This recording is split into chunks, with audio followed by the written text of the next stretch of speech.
আবারও সেখানে অনেকক্ষণ ব্যাটসম্যানরা চুপচাপ ছিলেন। আবারও দেখতে পেলেন একটা ছয়ের মার বোলার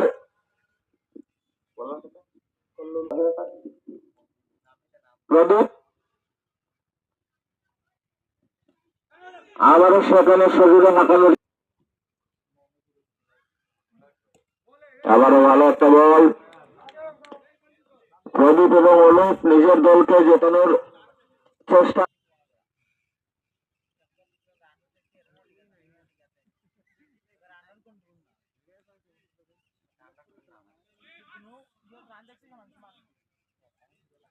আবার একটা ভালো বোলিং আমরা দেখতে পাচ্ছি কল্লোল থেকে। প্রথম বলে ছয়ের মার পড়েছিল, সেখান থেকে ভালো কামব্যাক।